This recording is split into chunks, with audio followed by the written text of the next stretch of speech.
it should be switched. Yeah, Mustang. I'm actually working on a bunch of projects, and I just thought it was a good idea to kind of stream this and see what y'all think. So this stream, I'm going to be doing something a little bit different than usual. I am just kind of playing some chill music, and I got this edit that I'm working on right here. It's another episode of Trans Voices. I've had numerous questions on what my workflow is, so I thought I'd share. Other than that, it's just going to be a really chill stream, and y'all can ask questions. If you have any tech stuff or anything like that that you're interested in knowing, you can just ask away. Chip will be in the chat as well, and we'll just kind of be chilling and hanging out. Yeah, so this edit is one of the ones that I had started, or I shot at MFF. So she actually just, you know, like went through and had an operation done, and I am kind of getting this interview all touched up, set up, and ready to go, so it can release here sometime soon, like next week or so. Is my audio coming through all right?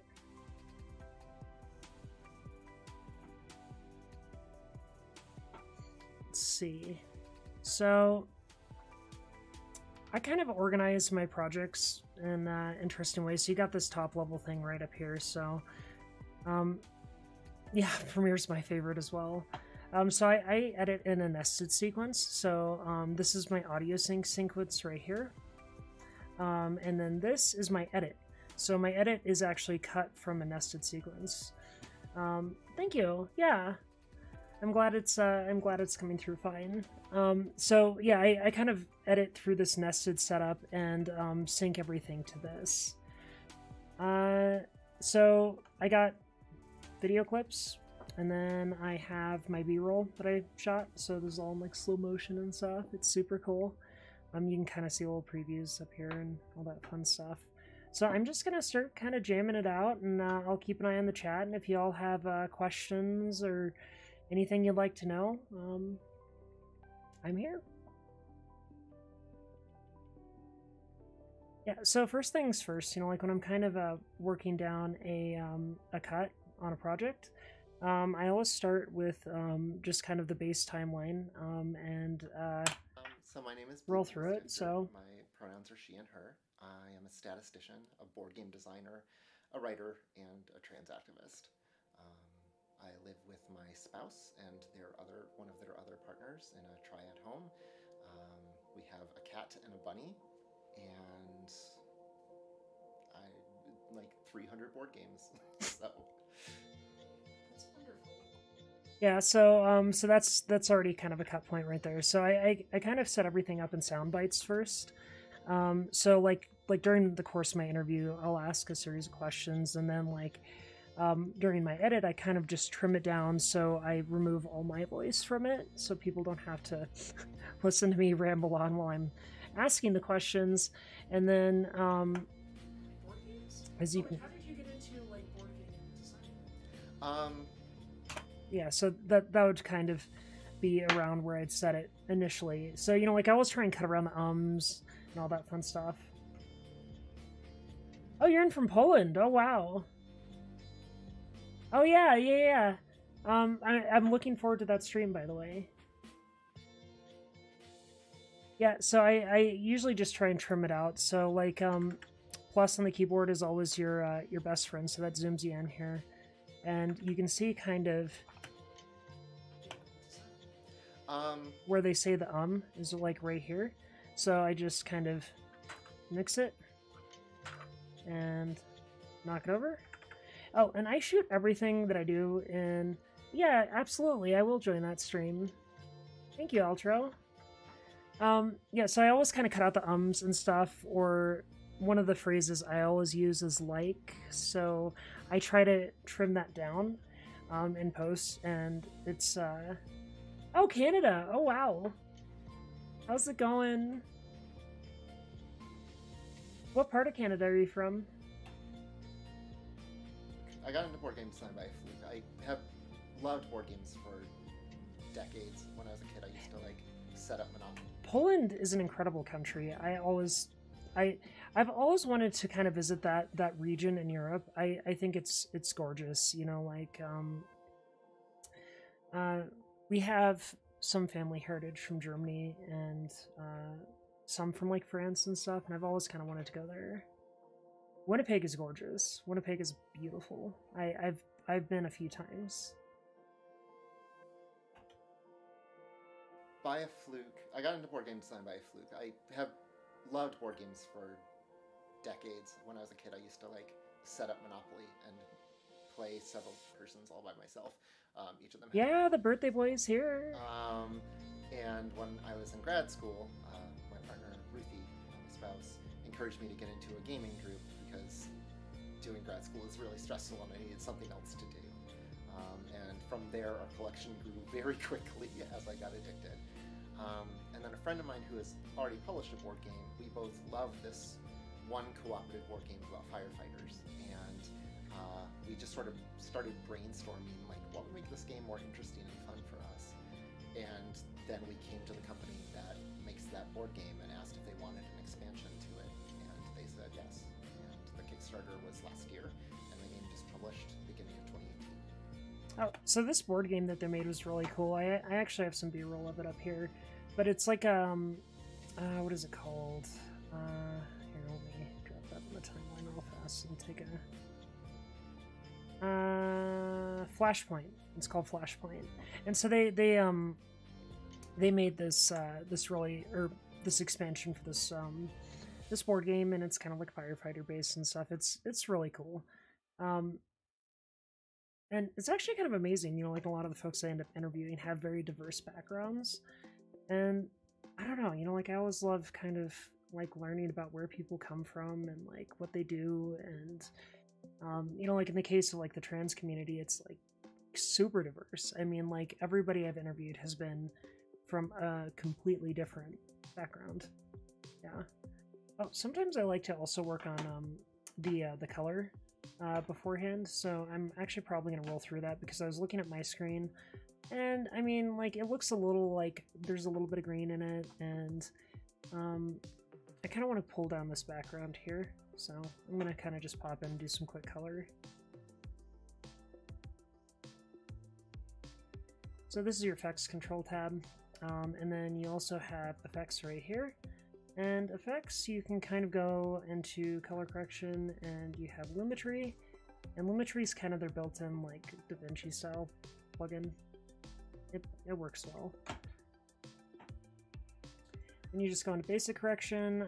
You have like an auto white balance tool. I find it's very inaccurate, so I try to avoid it. But I'm gonna add like a couple magenta, and then like get some life back in the skin tone. So like a little bit warmer. We'll see how that goes.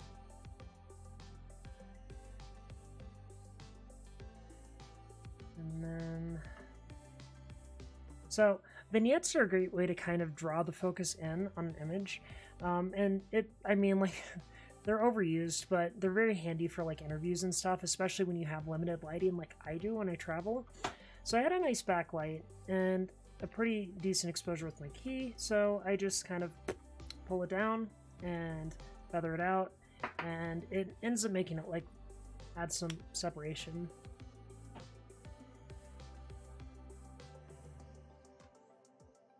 I'll maybe pull a little bit of contrast back too. I always shoot with a filter called Glimmer Glass, which is like this low con filter. It has captured silver and it looks great. Does wonders on skin tones, but it can make everything kind of have a soft contrast, so I like to kind of pull contrast back to add sharpness to it too.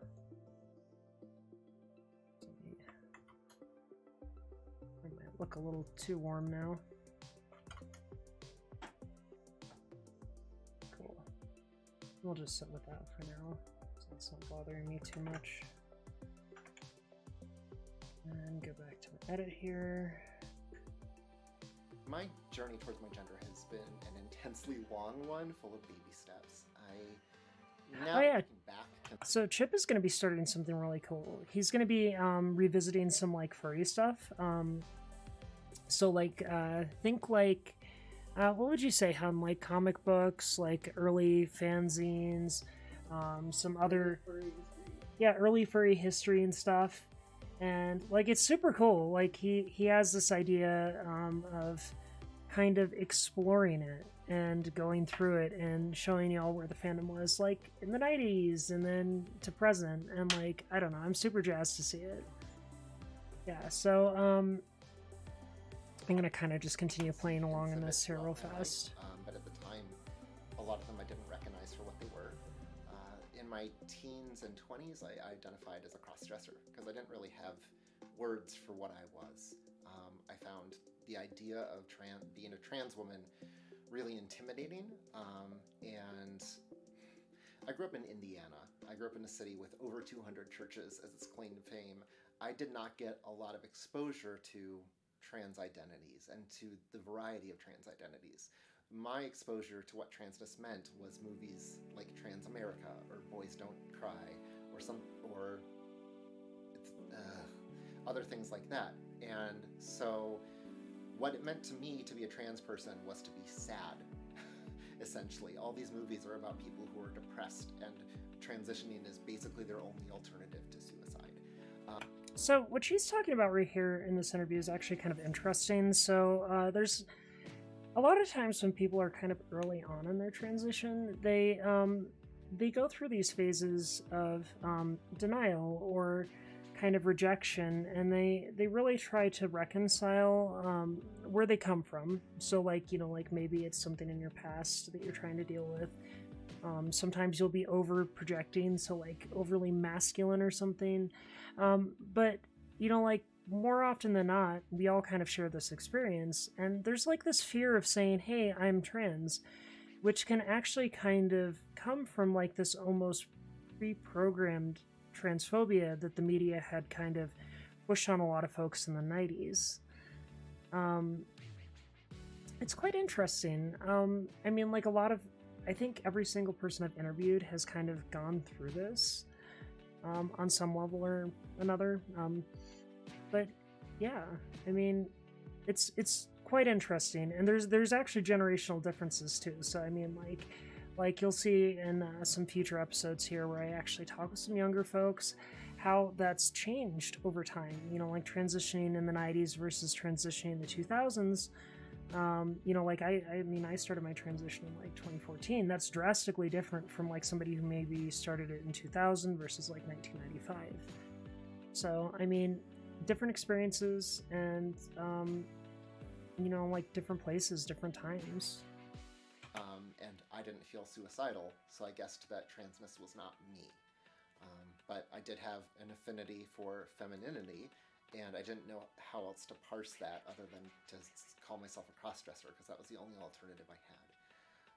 And this was something I struggled with for quite a while. In my late 20s, I think when I was 29, I finally discovered the term non-binary from Tumblr. And my spouse came out as non-binary to me, and then about 3 months later I was like, oh, I think this is me too. And I struggled with it a lot. I struggled with feeling like I was appropriating transness in some way, that I wasn't good enough, that I wasn't trans enough. So I came out as non-binary. I said my pronouns were they, them, and I thought that that would be enough. And then things kept feeling worse instead of better.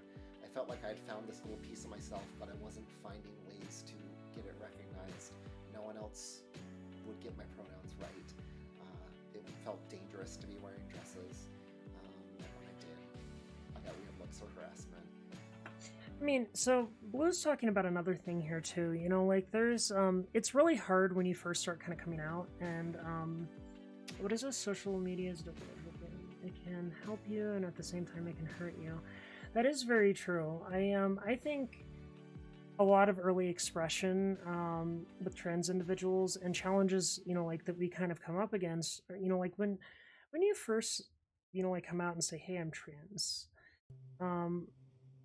it's not easy. And, you know, like kind of coming out and trying to don your identity, so like embody yourself, is really hard too, because it requires So, like, to be yourself, it requires a lot of...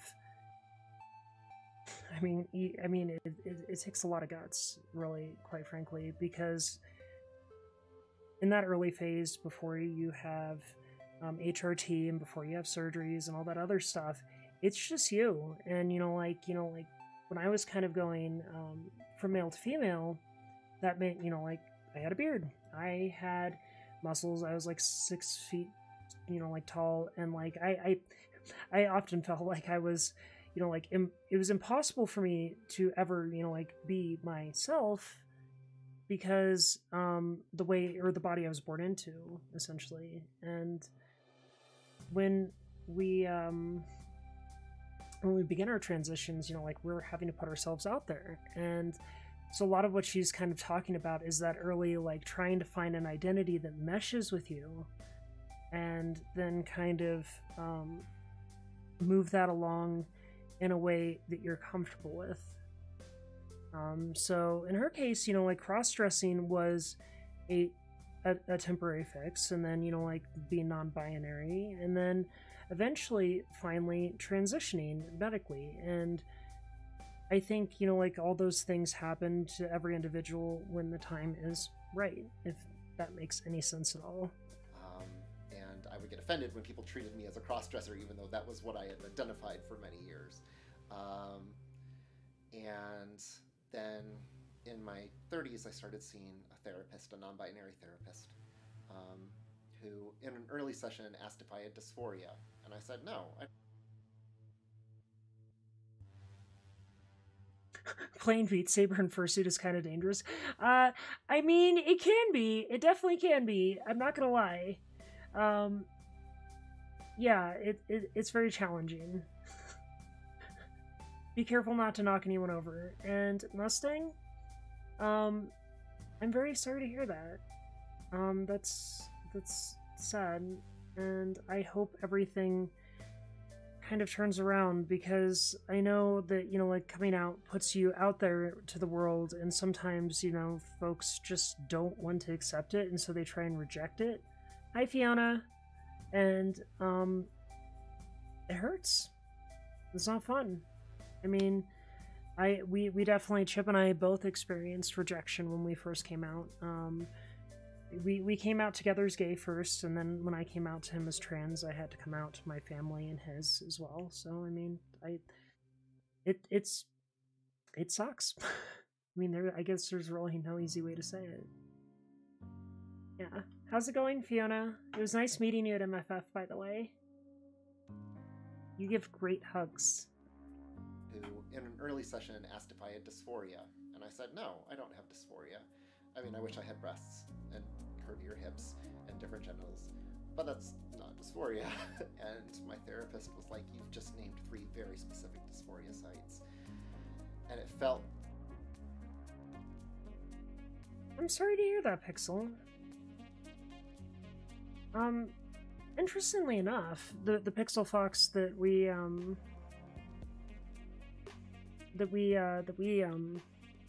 work with is married to a trans man. Yeah. Small world.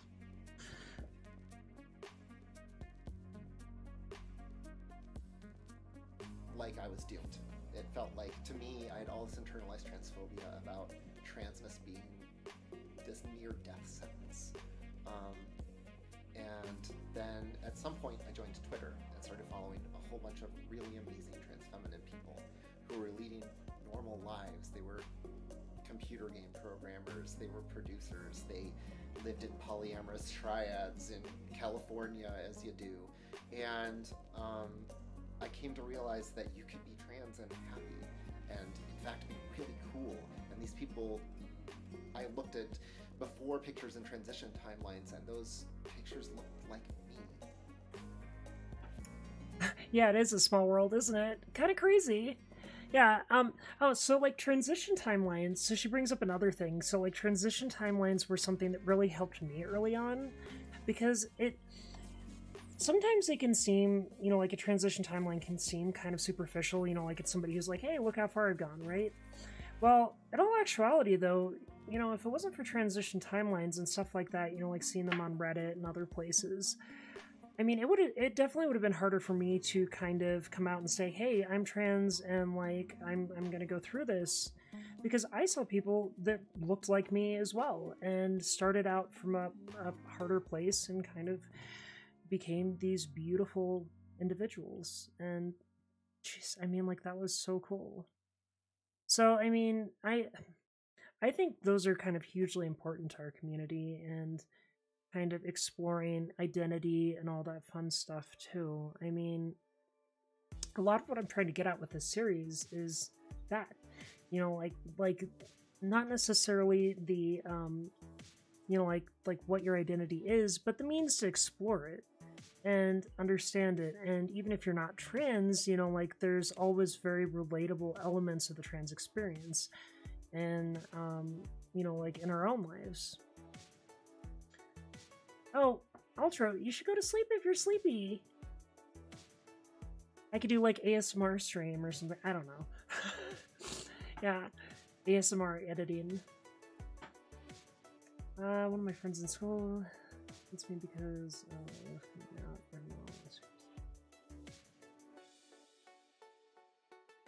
yeah, so the surgeries and stuff are definitely kind of like a part of it. They're very expensive, and good night, Ultro. It was nice having you. Sleep well, bye. Oh, hi! Hi.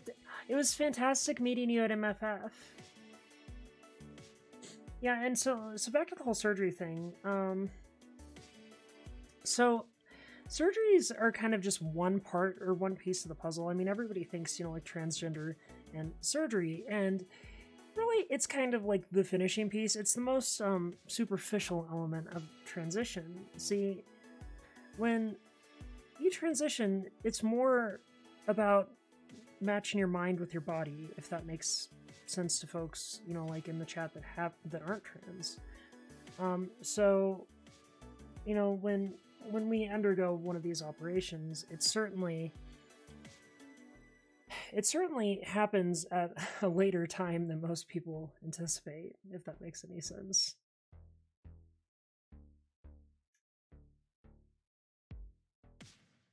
ASMR Ash stream. Maybe one of these days. I mean, I don't even know how to ASMR, so... The after pictures were beautiful and everything that I wanted to be. And I realized that being trans didn't have to be an ending. It could be the beginning. So after a couple of years of intense struggle with myself about... So I liked that soundbite right there, so I'm gonna put a... Oh my god! It was a pleasure meeting you, Apes. I like, no joke. Like, that was amazing. I've been following your artwork for years, and like, it was so cool seeing you at MFF and just like getting to say hi and all that stuff. I totally fangirled. And I realized that being trans didn't have to be an ending. It could be the beginning. Yeah, so I'm gonna just toss a cut in right there so I remember that spot. You can also, hotkey in M, and M is a marker, and so marker will give you like a point to kind of come back into. I don't use markers as much, but I mean, they work.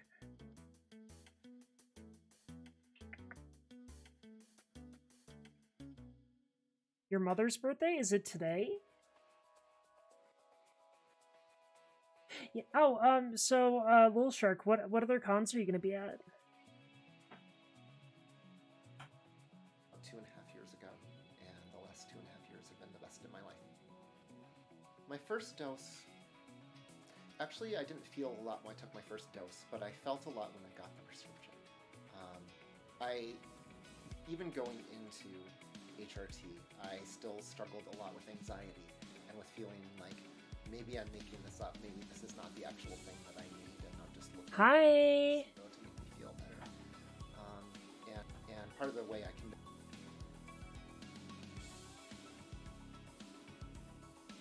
Absolutely, Apes. It was my pleasure. Trust me. If you're ever at any other US cons, hit us up, or if you're ever in Colorado, stop by. I mean, like we have a guest room. Seriously, like you're awesome. I will. Ape says hi, hun. Chip says hello.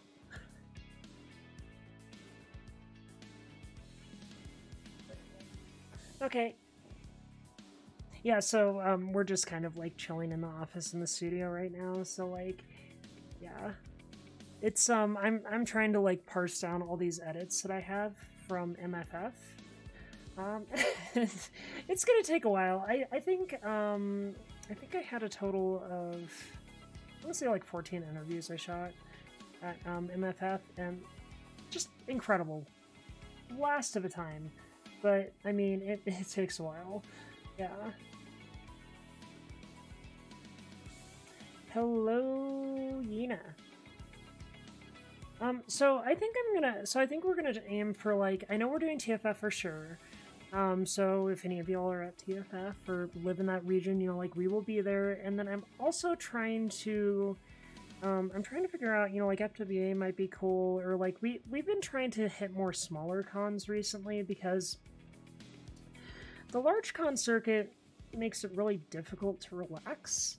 Like, it's a lot of work. I mean, MFF was a fantastic convention, but like the amount of people there made it just like, I think I probably walked like 20 miles over the 5 days we were there. It was wild. Yeah.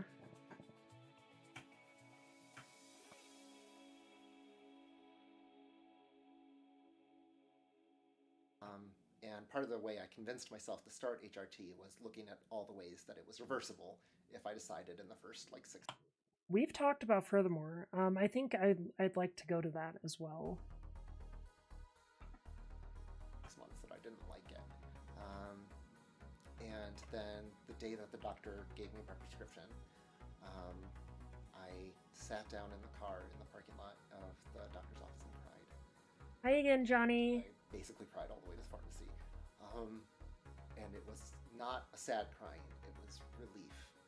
It was the knowledge and the sudden feeling that I had been living through life with a 1-ton. Yeah, so Johnny, I don't know if you've ever been to FurryCon, but like MFF was basically a hallway con. So like there's a convention center, and then there was a bunch of hallways that we kind of had to roam through, and oh my god, it was tedious. Yeah, I mean, like the Sky Bridge, I think is what it's called. So like they have like all these bridges because, you know, like Chicago gets rain and snow and all that fun stuff.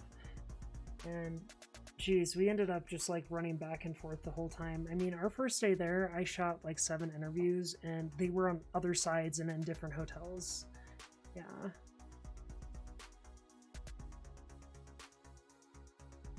You know, it's good to just chill with friends, honestly. Like, I mean, I think that that's kind of the reason I go to cons. With the caveat that like when I so like when I'm around and like doing the stuff that you're, you know, like seeing here, it's more, you know, like I was kind of going to MFF also as a content thing because I really wanted to get some more interviews for trans voices, and I'm working on like another furry project to kind of talk more about the essence of the fandom. So I mean, that's a lot of what I've been doing. Weight on my chest, and that weight had just been pushed off just a tiny bit, and I realized what it felt like to breathe. Johnny, I think you would have fun at a furry con. They're a blast. But knowing I would get it. Deals, Chevy man. And then after that,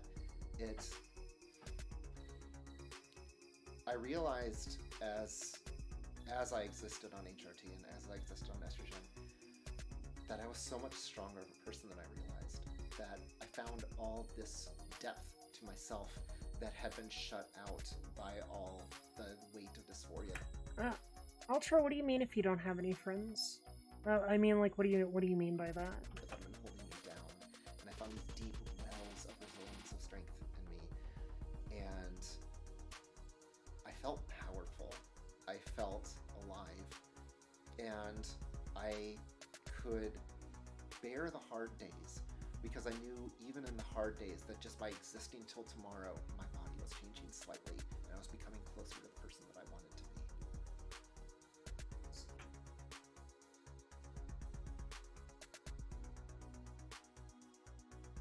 Just gonna trim that little edge off right there. So I always like to try and end on like a segment like that. You can actually see me right here. It's kind of funny if you look really closely. This little blob is me. Yeah.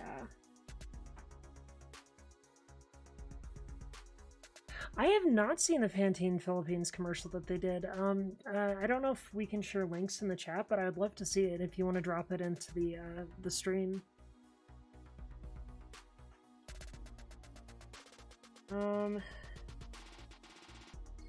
Yeah, so, I mean, like, the con being split between all those different spaces definitely made it more of a hallway con, but I think it would have been better if the convention center was the only space that was used, and then all the hotels around the convention center kind of fed it.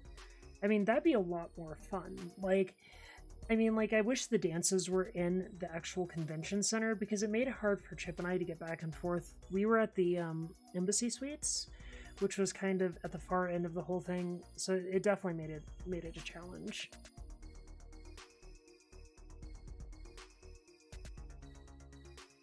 Yeah, I think furry history is amazing. I mean, like, we kind of come from a very diverse, like, background, and it's kind of weird if you haven't, like, seen where it started. I mean, it kind of ended up at, like, the science fiction convention in, like, the 80s, and people were like, oh, we like anthro art.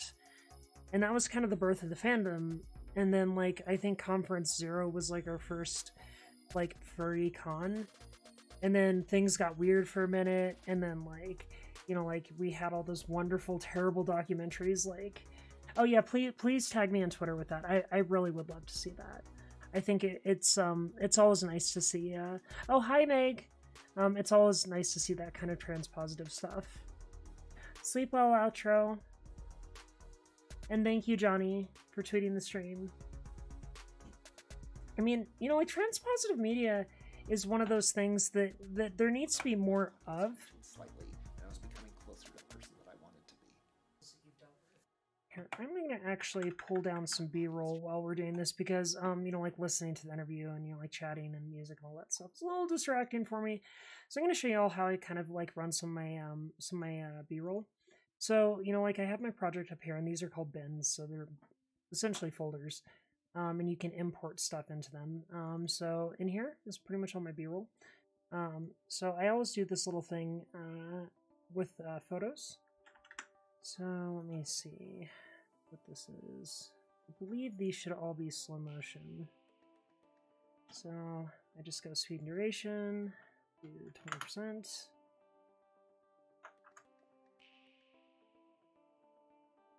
Hello, Akiro.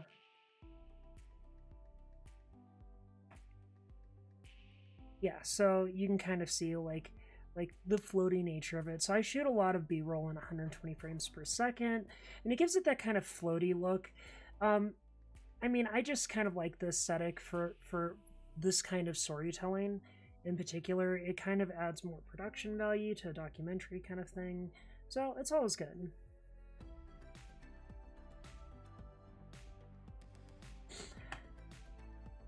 You know, see, that's the thing, Apes. Like, I mean, like, it should always be in the convention center, and it was kind of weird because that convention center is huge. Like, they could have every single event at MFF in that convention center. It would have been great. Like, not that the con wasn't great, mind you, but like that just would have made it so much better. But like the fact that most of the people were over in the Hyatt. I mean, we definitely felt isolated during the con because there wasn't a central space where we could all meet. And so it was pretty much the Hyatt con and then everybody else's con. You may say anything random that you like.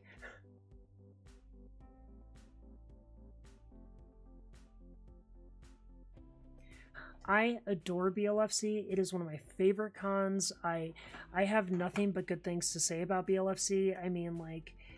If, I don't know if we were planning on doing it this year, but, you know, like, if we end up doing it, I will certainly let y'all know.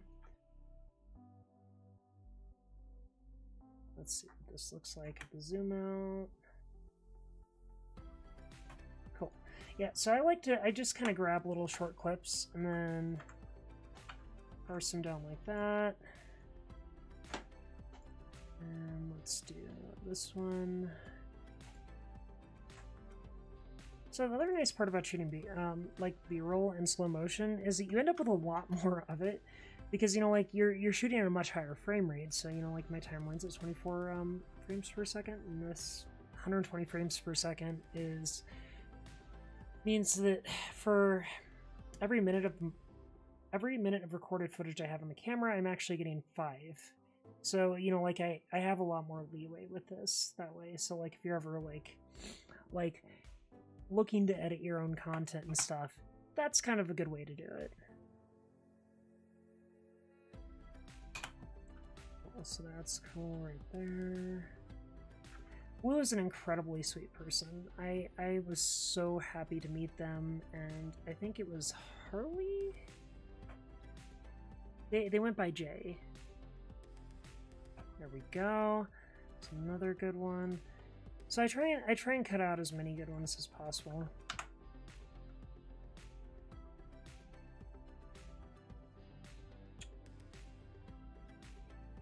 Hi, Leon! It was a pleasure meeting you, and I absolutely adored meeting you and your partner, and that was just so much fun! No, like, I love meeting people, like, for the first time in person, because you have all these expectations, and then you get to meet them, and then, you know, like of course, every single time, you know, like, your expectations and, you know, like, who somebody is are probably different, unless you're really good at judging people, which I'm terrible at. But yeah, I mean, like, I think it's fantastic to meet everybody and, like, say hi. Oh my god, I'm so glad that they've helped. I'm really trying to kind of get just more positive stuff out there.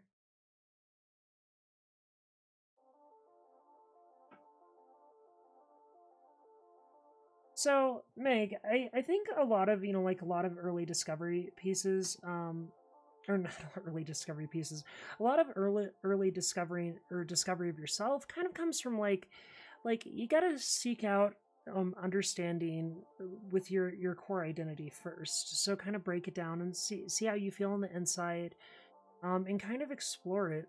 There's no easy way and there's no right or wrong answer as far as, like, whether or not you're trans. But I think it's really cool that, you know, like, as long as you have an open mind and are willing to kind of explore it, I mean, your identity could very well be anything, you know, like, anything from, you know, like, a tomboy to a trans man. I mean, it's kind of something that you're gonna have to explore and find out your truth with. Though I would say, if you're trying to kind of get a better understanding, I found that therapy helped me immensely, but it's important to find the right therapist. So, like, a gender therapist helps a lot. Like, a lot. Like, my gender therapist, when I was seeing them, they were non-binary, and they are so cool. Yeah. Let me see. I'm so glad that you've found the videos to be positive and helpful.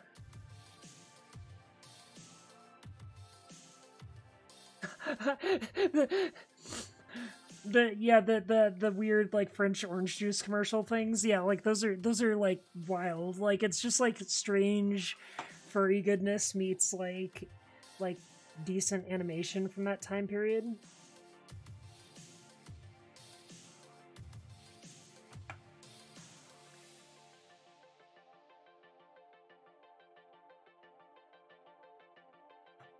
Oh, thank you so much. You know, like, I try and infuse some of my own nature into this work, and, you know, I found a lot of my early work, not any of the stuff that y'all have seen, but when I was in the film industry, to be kind of disingenuous because I wasn't really being myself back then. But, you know, like, now that I'm doing projects that are meaningful to me, it has changed my life in a great way, and that's kind of been the interesting thing with YouTube and using it as a form and a platform of expression for me at least, it's definitely had a very positive impact on my life. Makes me happy. Also, it makes me so happy to meet all these wonderful people, really. I mean, like, yeah. Are there any, like, really weird versions of those ads that are, like, only over there? Because, like, I swear some of those ads are just, like, wild and crazy.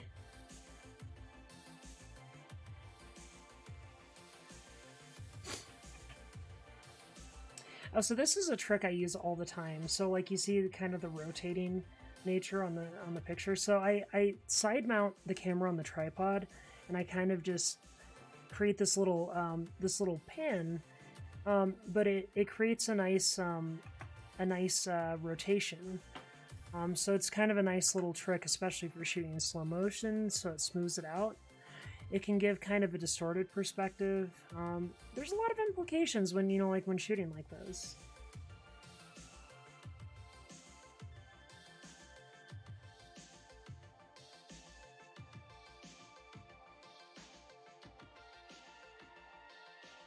Yes.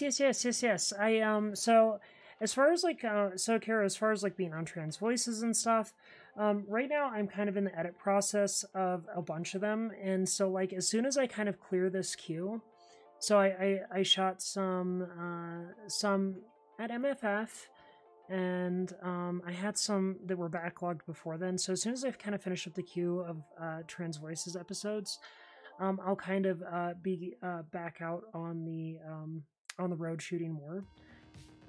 So we can kind of like connect and find a good time where it'd work for you. And if you're down to share your story and, you know, like what you've kind of learned and experienced, I mean, like, I would be happy to capture it.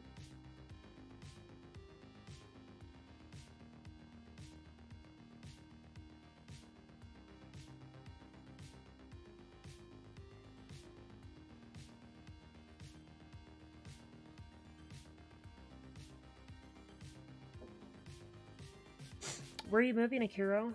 Or Kiru? How do I... Akiru. It was fantastic meeting you at MFF. Cons are the best. I mean, like, I can never say enough good things about furry cons. Like, they're just a blast to go to. There's so many people that you interact with online and talk to and hang out with that you get to meet. And that's so cool. Like, I mean... Oh my god. That's a nice slow one. So, excellent. Thank you. See, so this is kind of what I was talking about. So you can kind of see like the smooth rotation there, and it gives it a nice kind of perspective shift in the background. Definitely adds to the piece. I do a lot of still photos with the first episodes of Trans Voices. Yes, Johnny, I haven't had a chance to kind of go through my DMs yet. I basically sat down, ate lunch, and then I jumped back into the edit. So, I will take a look at that here really soon. Actually, I can do that right now in my other window.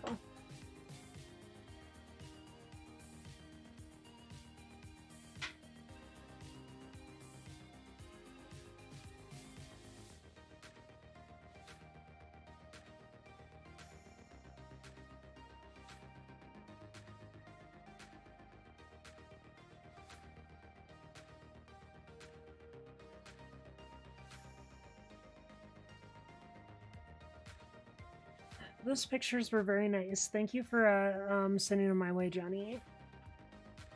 Yeah, like where do you live? That looked like is that East Coast, or is that like Midwest?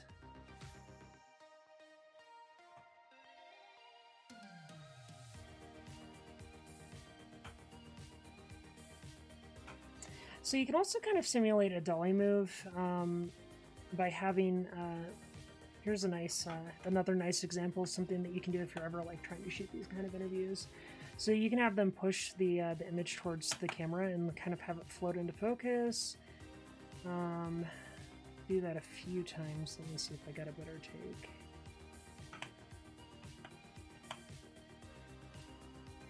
So you can see how the background kind of melts away in a cool way.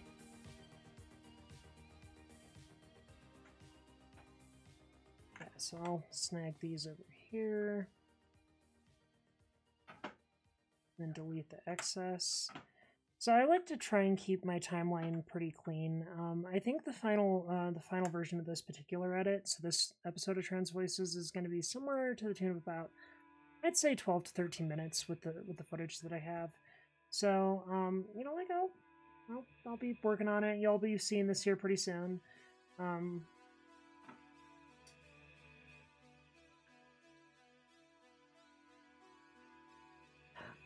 Good luck on your job interview. Thank you so much for joining. It was nice to see you.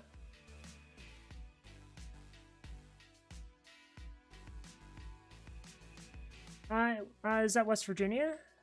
Because that is really gorgeous country.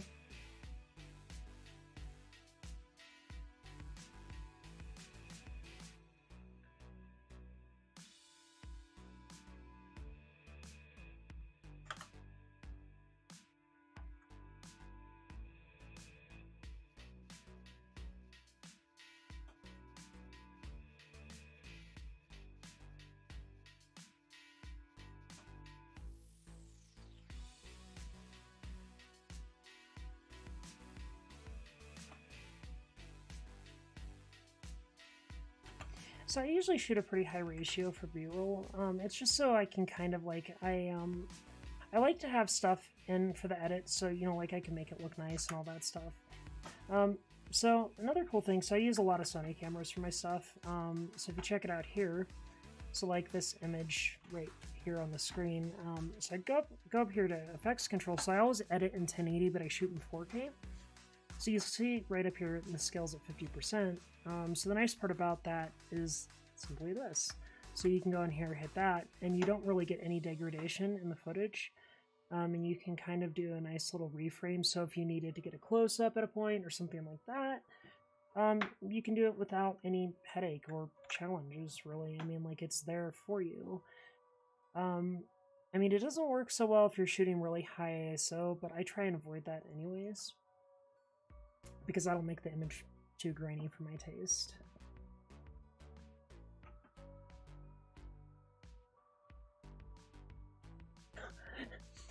Right? Yeah, no, like kids have issues with volume control.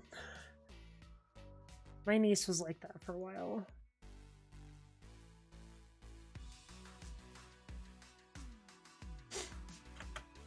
Yeah, so again, you know, like when I shoot the footage with my camera, so it conforms it to a standard timeline. So whenever you import it into Premiere, you actually have to adjust the speed and duration. So 120 frames per second in a 24p wrapper, so I shoot everything at 24 frames per second, is 20% speed. So that's essentially where this is coming from.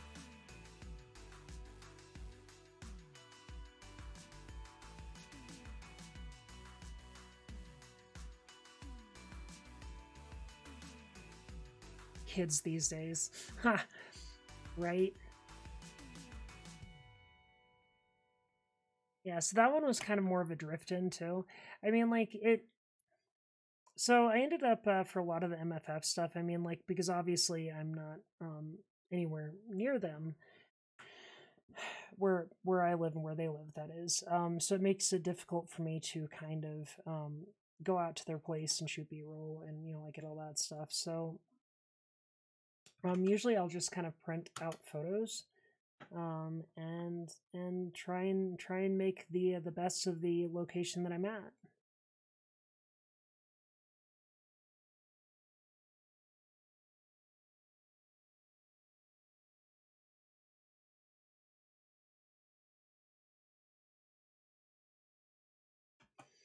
It's a lot of same kind of stuff right now.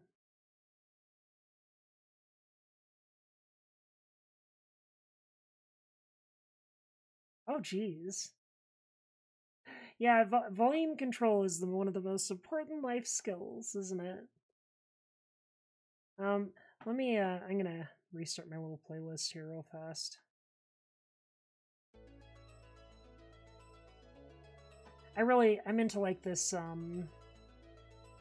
kind of been into a lot of synthwave lately, so it's been kind of my thing.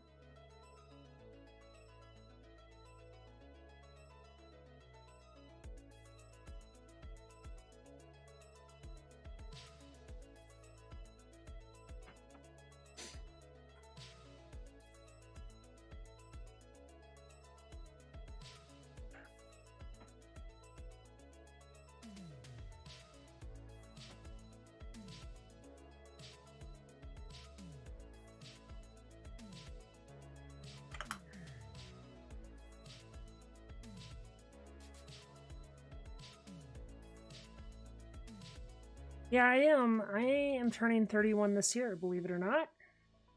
Yay, 31 club, right? See, I always say that I'm perpetually like 27, so yeah, I don't know.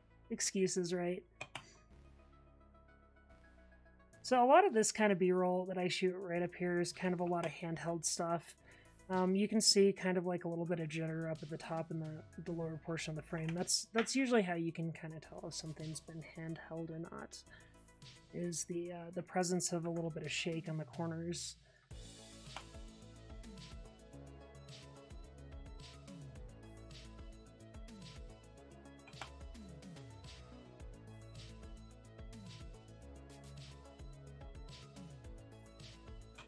So this is the game that she helped crowdfund, the expansion for it.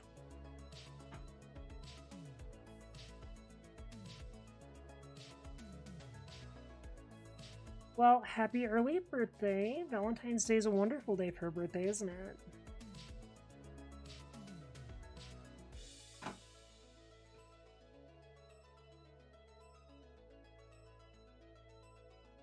There we go.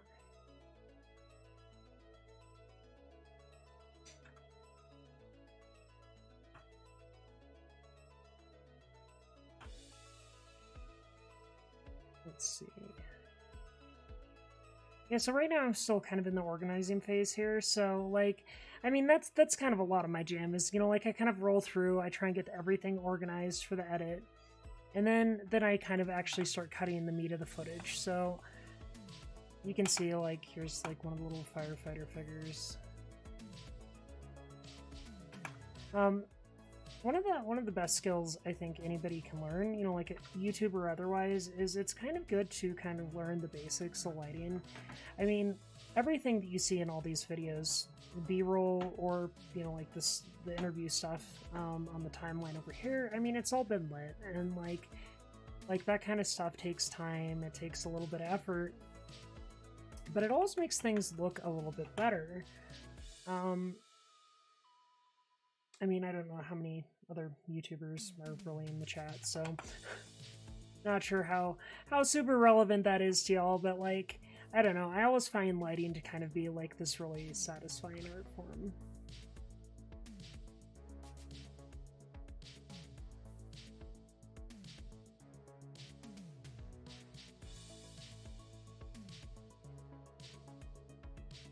My birthday's in February.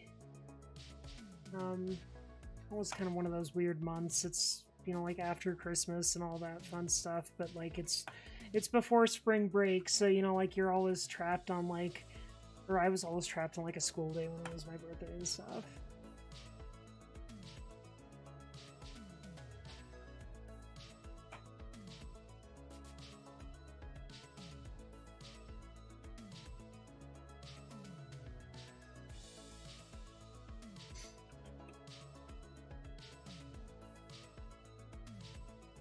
There we go. So I think that's probably enough of these pieces.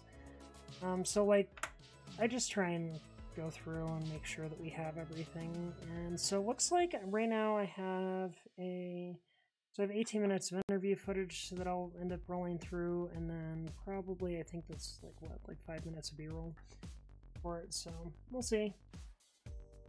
Yeah, mine's, so I share a birthday with, Kurt Cobain and Ansel Adams.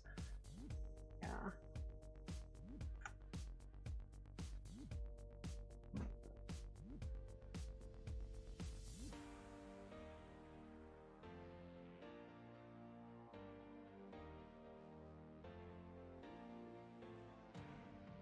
Oh no, loud noise. Yeah, we have our puppy down here sleeping. Sometimes he'll like bark and like it'll make me jump, but yeah. Let's see.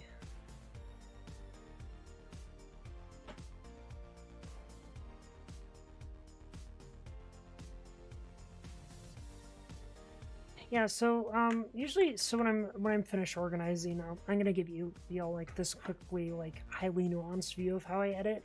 So once I've done organizing the pieces, I'll kind of go through here and I'll find the sound bites that match up. And like see what works and see what meshes right for the visual.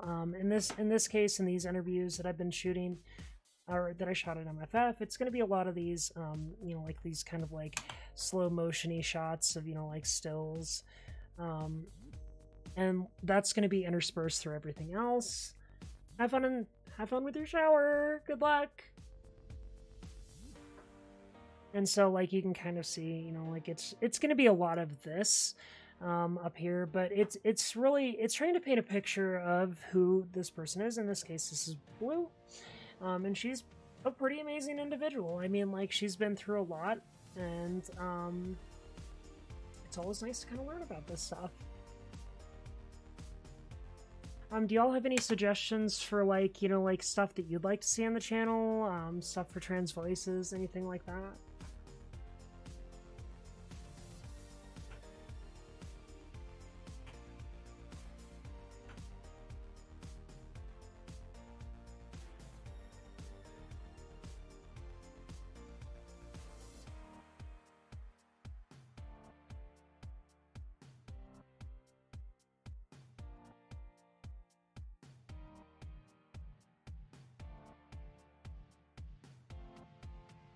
Well, so that is a very interesting question. So, I mean, like, the first thing I would say is don't ever put yourself in danger. When you're trying to transition, you need to try and find a as stable as possible environment to be in. I'd say if there's a high likelihood of losing the place where you're living, I would definitely suggest first trying to secure a different place to live, find a supportive job. There's a lot of companies that do support trans rights and stuff out there. One local to me would be like we have T-Mobile, which is a really cool company. I've had a few trans friends that have worked for T-Mobile, but their health insurance literally covers everything. So like all your surgeries, HRT, all that fun stuff. So if you're working for them full time, I mean, not only will you be in an okay financial position to transition, but they will cover a lot of it too. So, I mean, I would say, like make sure you line up everything in a manner that allows you to do so as safely or transition as safely as possible. In an ideal situation. I know those cases, they're a little harder to come by sometimes, and it's not always easy. So, I mean, if you don't think that that's going to be a thing that's going to be available for you, I mean, I might suggest exploring other options. Like you could talk to your doctor, or a therapist or somebody to help you get on HRT. And as things kind of change with your body, because I mean, it really does take about a year or so to really have super visible changes. As that kind of stuff changes, like maybe your situation would have changed by that time. Maybe things could have gotten better. But kind of like I had started this off by saying, the most important thing, do it in a safe environment if you can. How to know if you're trans? Yeah, so I mean, there's a lot of people that question this. I think, like a lot of people kind of come into this whole thing and they're just like, I don't want to be trans, or this is scary, and like going through this is really hard, and it means a lot of surgery and money and all this other stuff. And so like, I mean, the only person who can really say whether or not you're trans is you. It's how you identify. It's who you see when you like you said, when you look in the mirror and you don't see yourself, you see somebody else staring back at you. I mean, like that's kind of like I think a situation that a lot of trans folks have described, and I know it's something that I went through personally. Like I remember hating myself. I'd never look at myself in the mirror if I could help it.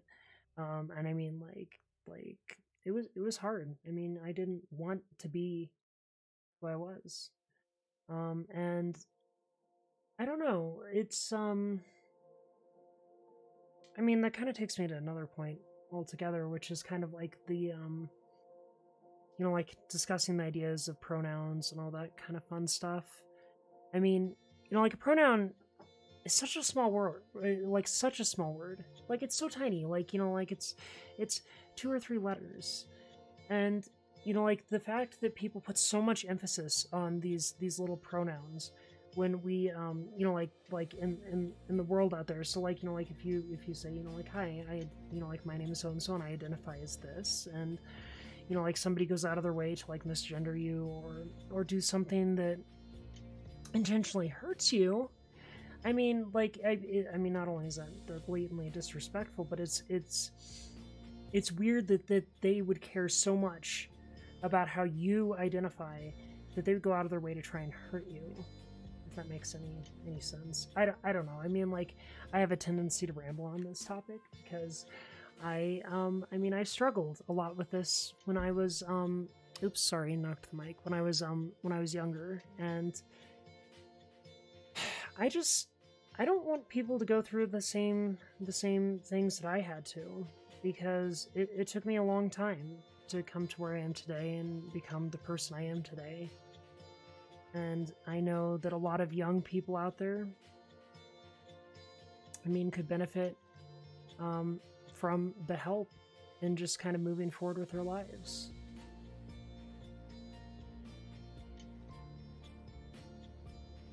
I mean, so a lot of states have rules and stuff. So like, in schools, I think it's important, if you don't feel like your pronouns fit, or if you don't feel like, you know, like how somebody's identifying you is right, you know, the first thing I would say is, you know, like, approach them, talk to them, be like, hey, I feel a certain way, you know, like, I would like you to please use they, them, or he, him, or she, her as your pronouns, instead of just like kind of using the ones that they just assume by looking at your outside facade, your superficial self, right? Because, you know, like, who you are on the inside and who you are on the outside are different. I hope that helped, by the way. Like I said, I kind of have a tendency to ramble, so my apologies if that was a very kind of circular answer, but, you know, like, that's kind of just how I roll. Stifter. My pronouns are she and her. I am a statistician, a board game designer, a writer, and a trans activist. I live with my spouse and one of their and a trans activist. I live with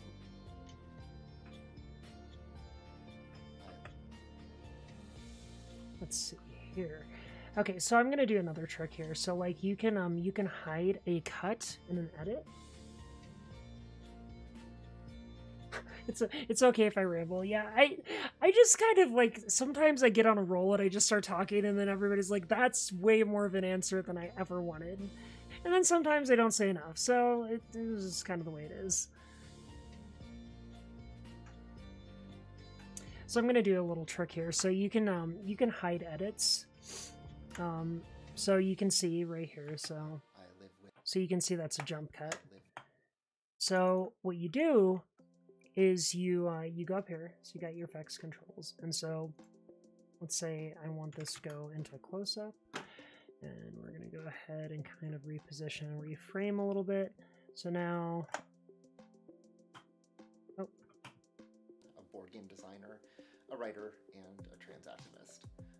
I live with oh, so I need to fix one thing in this end too. So activist. So I think like right about there. A writer and a trans activist. I live with my spouse and their other.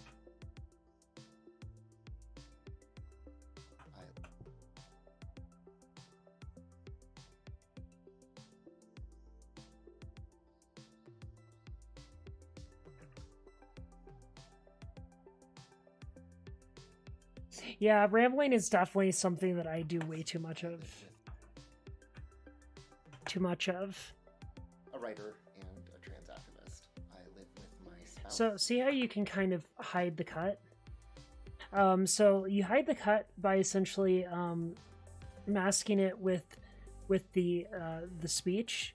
So you can see it's definitely a cut, especially between these two pieces, but if you listen to it, it flows. I live with my spouse and their other one. So you kind of just butt it up like that. It's super useful. Like when you're working like a documentary kind of thing, it's literally the most important thing. I did do all my therapy in Colorado, and I went to a fantastic therapist here in Colorado Springs. Their name is Dara Hoffman. They run a facility called Bohemian Sanctuary.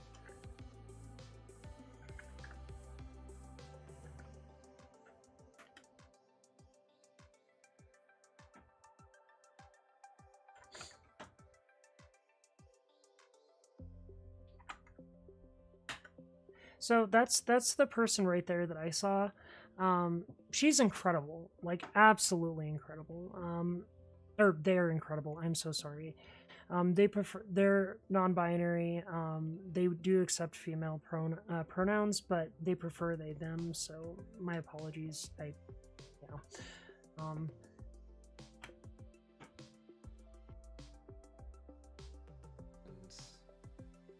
I like 300 board games. So by a fluke.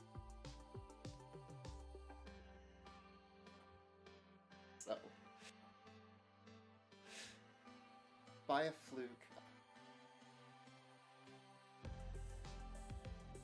So here you can actually see the audio peak right here. So if you look this segment, so that's going to be a smoother jump. I'm going to just kind of, I like to trim everything down so I can get really good connecting cuts. So, by a fluke, I got into board. Okay, so that might have, hold on, let me, I'm not paying enough attention. Like 300 board games. So by a fluke, I got. Okay, so this is a new thought right here. So, or not a new thought. This is a continuation of a thought. So, board games designed by a fluke. I have loved board games for. Loved board games for.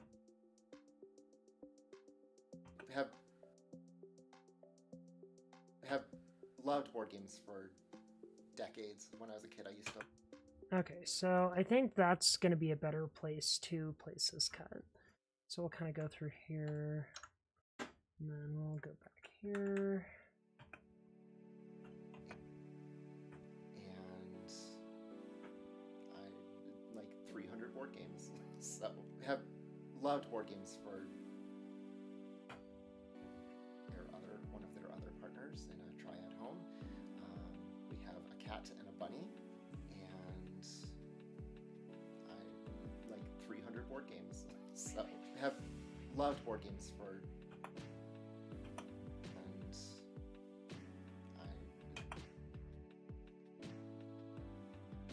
So right now I'm just finding a good cut point. So like a lot of like the art of editing kind of comes from like this.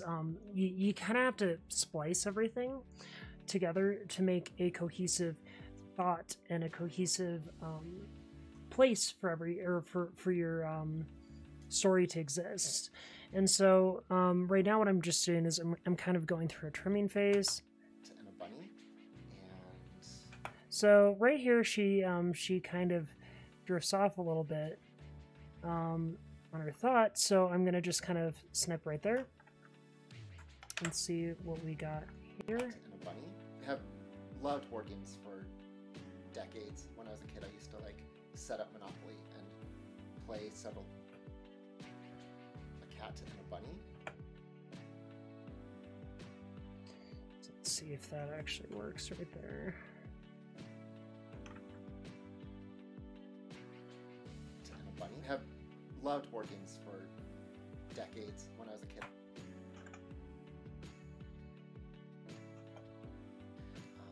We have a cat and a bunny. I have loved board.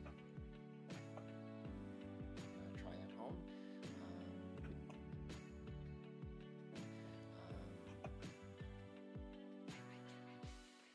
Triad home.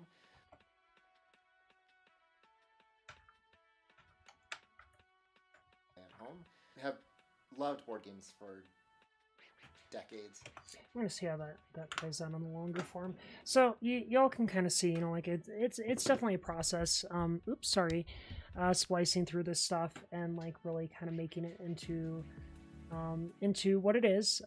So I kind of just roll back and forth until I find, you know, like the sound bites that I want to use for this particular piece. So this is going to be a Trans Voices episode eventually. And I'm also doing like a larger format project with all this. So one of my furry friends who I have just started kind of working with more. His name is Ash as well.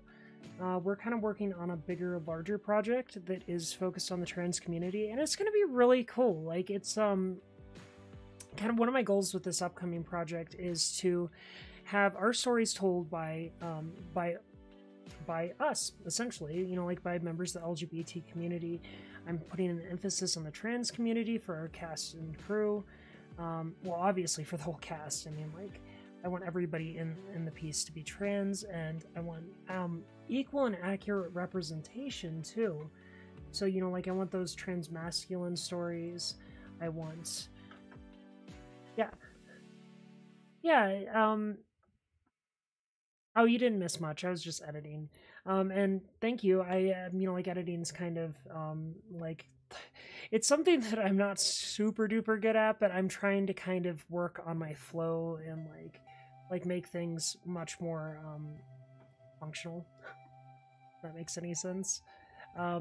So the other Ash, the person I was talking about, and working with, they're an editor, so they do this kind of for a living, and I mean, they're much better than I am. We're actually putting together a really cool piece. I'm not sure if I can actually share it with y'all. Let me see if I can.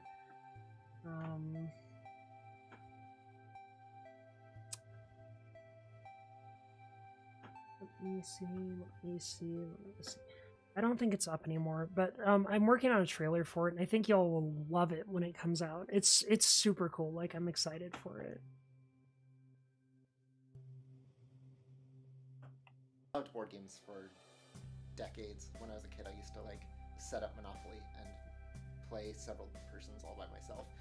Each of them had their own like personality. And when I was in grad school, my partner Ruthie, my spouse, encouraged me to get into a gaming group because doing grad school is really stressful and I needed something else to do. And from there, our collection grew very quickly as I got addicted. And then a friend of mine who has already published a board game, we both love this one cooperative board game about firefighters. And so this is kind of like a good point to kind of come in with that B-roll. So I got some B-roll of that particular board game that she's talking about, and that is all the way back over here. So usually at this point, what I'll do is I will kind of, let's see, go, so we got a nice smattering of stuff. So I'll kind of splice this in between. So Premiere is really kind of funny in the sense that, you know, like so you can do copy paste, right? But let's say you want to paste a video file, so you hit Control-V. Guess what? It just went on top of your timeline, and you just lost all that other footage. So you can either hit the lock here, or you can activate a different area in the timeline. So I usually just do the lock, and so that allows me to paste up there, and still, oops. So if I don't want to see that, I can. But it allows me to kind of get a good sense of place. And I always put my B-roll on top because, you know, like I might want to trim something else back in and adjust it. You know, Fiona, food sounds really good. I think I'm going to go get food here pretty soon. So, like, I'm taking a trip out to birthday dinner as soon as I wrap some stuff up here. You know, like, I'm just trying to catch a little bit or catch up a little bit here with, you know, like my projects and stuff. It's the holiday season, so, you know, like I do some like glass artwork too, and that takes up some time, and, you know, like working with that shop, and then this on top of it means that I end up spending a lot of my time just trying to, you know, like catch stuff up. like I am right now. So let me go back to that soundbite real fast and track it down. And I realized that being trans didn't have to be. I think it was this one over here. A board game about firefighters.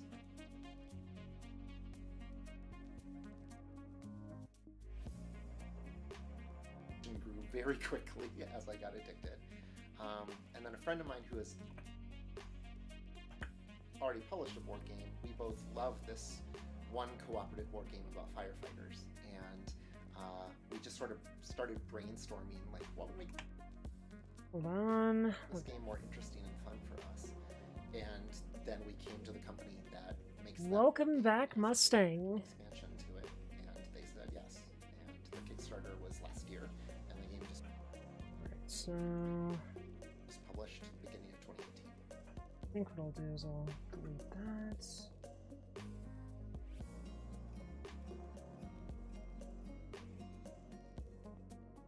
Ooh. Oops. Sometimes keys can be finicky on my keyboard. Firefighters, and we just sort of started brainstorming, like, what would make this game more.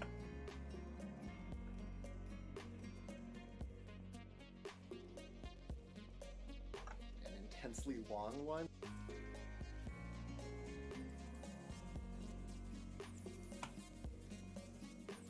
And then a friend of mine who has already published a board game, we both love this one cooperative board game about firefighters, and we just sort of started brainstorming, like, what would make this game more interesting and fun for us. And then we came to the company that makes that board game and asked if they wanted an expansion. Yeah, so you can kind of see like a little bit of the process here. So of course, I'll kind of go into effects in a little bit, and like I might like on here, and then do some like cool color correction kind of stuff. So you can do a lot in this program. So you can use this thing called a LUT. So LUT is a lookup table. It's basically a form of kind of a pre-color grade for your footage. They include a lot of pre-constructed ones in here, so you can kind of see like there's like a bunch of different stuff. So like, let's say I wanted gold heat. See, so like it can kind of give the footage a really interesting look. I tend to just kind of make my own thing. So, like I shoot a little bit lower contrast, so I'll just kind of go in, contrast back, and then same thing as before, vignette, and then, like I might, so this one looks like it might be a little bit, so there, and like let's say 110, and yeah, see? So that's kind of what I'll just do. So I'll copy it, and then you can just kind of go over here, and Control V, and Control V.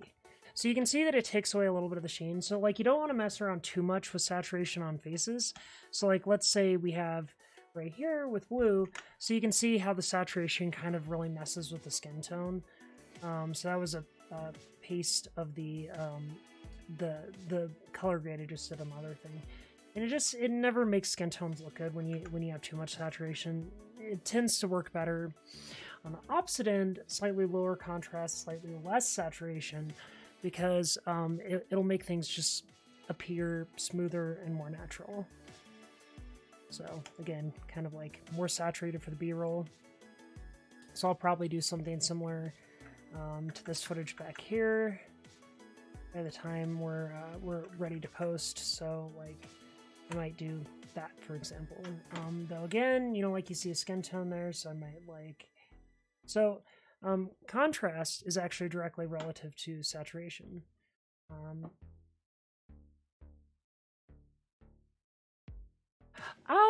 So my friend gave me that. So my friend Tremolo, he's a snow leopard. Let me pull up his page real fast.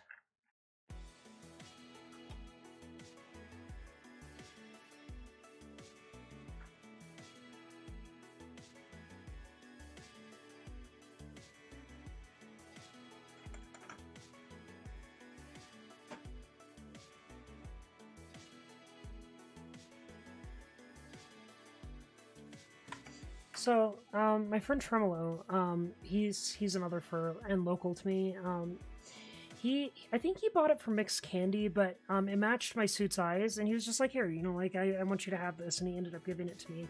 But y'all should go follow him. He's a really cool snow leopard. Awesome guy, like, super nice. Old friend of mine. Yeah. Been a furry for a long time, yeah.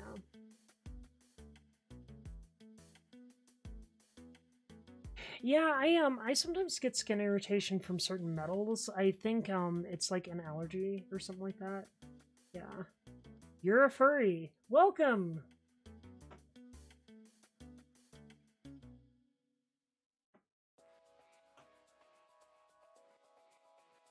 Let's see. Yeah, so you can see that contrast is, or sorry, the contrast and saturation in this image is kind of less than ideal. So with that particular grade pasted on it, and also the backlight was a little bit warmer on this one. So I know from being in the space. So like this is the auto white balance tool right here. So you can kind of pop in here, and that'll kind of pull it back towards more of a natural neutral white. And so you can see that already made the skin tones a little bit more pleasing in this environment. And then you can do some other stuff too. So I like to use this a lot right here. So it's a, let me expand, there we go. So faded film, it just essentially kind of deconstructs the blacks. So you can see like really pushing it, it messes with the blacks in the image. But if you start with like a very low grade implementation of it, so like, you know, like right there, where you just get a little bit of lift, it actually kind of adds a lot to the image, and so it can be really nice for like some B-roll kind of stuff too. Oh no! I'm on the television. Oh my god, that's so cool. You know, I need to, Apes, I don't know if you stream that much right now, but like I adore your voice like so much, and I would like so just like sit in there and just like listen to you, because like I don't know, I just ramble, but like I could totally listen to you all day. Like you got this fantastic accent that I just adore. Sorry for fangirling again.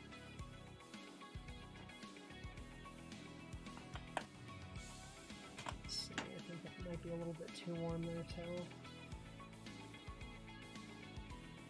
Or too cool.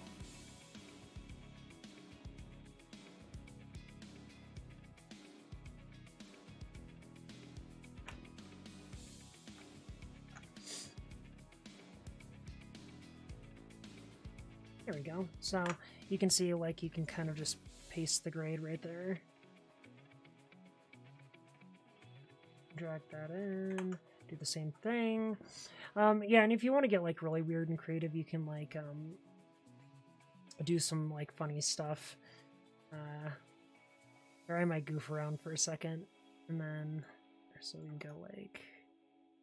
So here, I'll just do like a silly thing. So I've been working on a music video and a few other things, like a furry thing, and.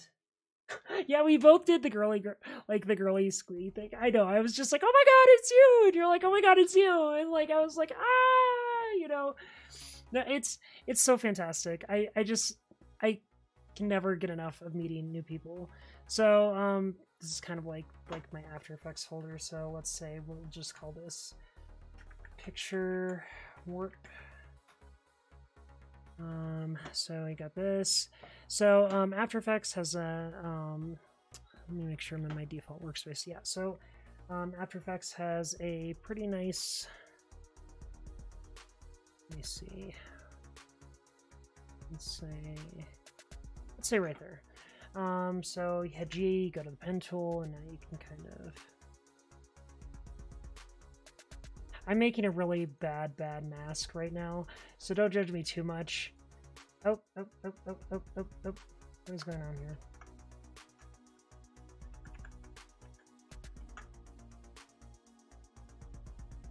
No fill.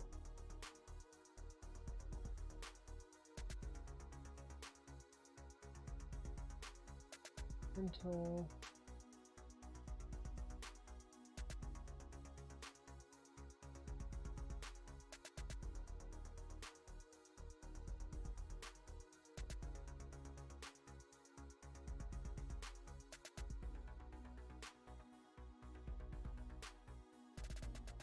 back. Oh, that's what's going on. I'm sorry. I'm such a derp. Hold on. I created a shape layer and I didn't even realize it. Yeah, so what I'm doing is I'm masking out something right now. There we go. So let's say like right there. So you got that right. And then you, so like M, we'll bring it mask. And then you, so this is showing the mask right here. So we want to go up here. We go to motion tracking. And you track in reverse. So this is creating a bunch of keyframes right now in the footage. So I'm essentially, you can see this this image right here. So I'm tracking it backwards, and it's in slow motion. So like you can do like some other cool stuff. But so I'm gonna kind of do like this weird like I'm soothing to listen to. Oh no. Well, that's something I never would have, but yeah. So like I'm basically doing a reverse track on this to kind of create this weird effect that I'm gonna do. But like I'll kind of like throw some stuff in the background. It'll be cool.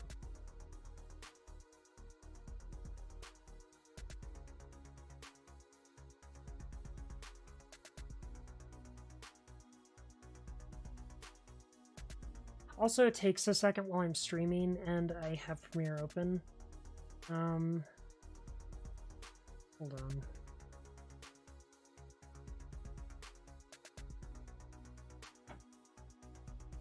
Let's save this. And I'm going to just exit out of that and just let this exist. Yeah, so you can see the keyframes it's already making. So we'll just continue to track backwards. Yeah, so it's already made a ton of keyframes down here. So that's the keyframes in which the image here has moved since we've started like doing this whole thing.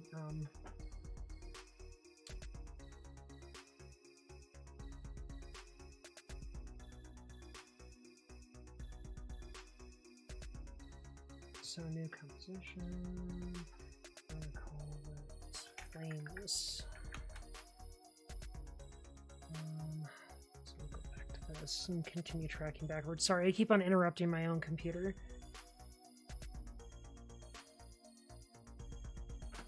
Yeah, that makes me sad too. I was really really bummed when I saw that Stan Lee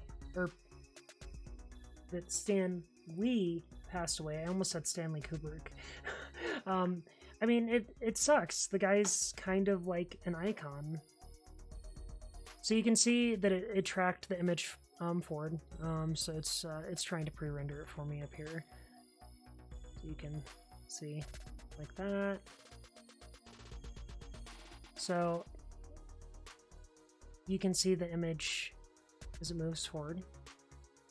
So now we have our new composition, right?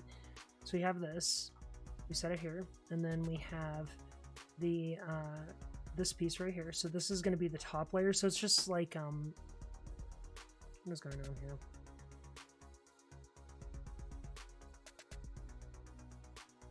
Yep. Somehow things got unlinked.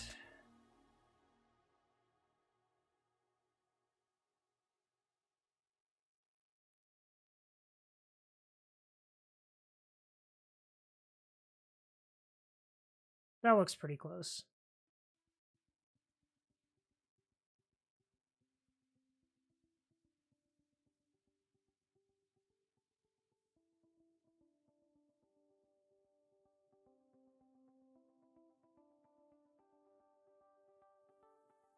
Hold on.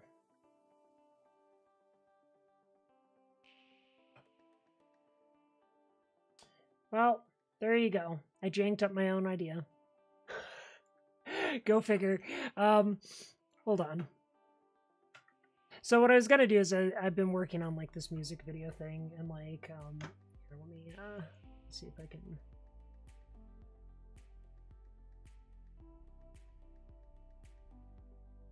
Don't save. yeah, so this is one of the things I've been working on right here. So it's a music video for a friend, but like we ended up having Majira on it on the end, and so like I ended up compositing in all these elements, and like you can see like the individual smoke. So the smoke is like right on this top layer. You got a nice eye glow. It's kind of rad. Yeah, so that's kind of it playing out.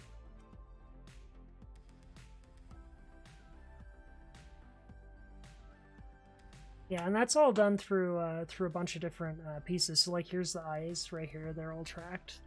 See, and so like I have an effects layer on that, and then I have the base layer. So this is kind of like a rotoed out Majira right here. You see, and it's very important when you do this to like have a nice feather, and then you have your final composition, which is like right here. You can see. So cool. So whenever you layer stuff, layering it is the key to making it look right, because so you can kind of see up here like the edges don't quite look right on this, but when it's moving, that matters less, especially if you have a front layer and a back layer. So you trick your eyes into seeing something slightly different. So like kind of like I said, so like I roto out using the pen tool right here, and I get Majira cut out. See, so you can actually see the little edges all along here, and then I track that. So all this is done in motion tracking too. So you have your little motion tracker up here, and so like all this is tracked, and like essentially all of them are linked together on the footage. So same thing with the eyes, so you can see the actual individual eyes here and their effect. So I track that in 3D space. And then you have them all layered together now. See? So by cutting out Majira, I'm able to put flames behind. Right? Yeah, I'm just... Yes, that is Majira. We did a music video, so like at MFF, and like this is a part of it. I was trying to show you a similar effect with this other thing, but I just had this kind of like sitting in my timeline. So I pulled this open. So yeah, say hi to our friend here. And actually, on that happy note of all these fun effects and like silliness, you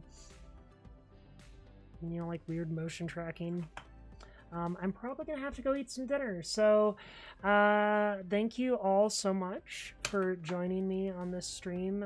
I know I streamed twice today, and that was probably a little much, but I just, you know, like I kind of was feeling in the mood to knock out some projects. So oh, Johnny, Majira's I think I would say like the most famous furry YouTuber. He's a really nice guy, but y'all should go follow his channel too. But yeah, thank you all for joining in and hanging out and chatting with me while I take care of some of my work here, my workload. Yeah, I am gonna go ahead and say I'm signing off. Have a wonderful evening, sleep well, and I will see you later. Bye.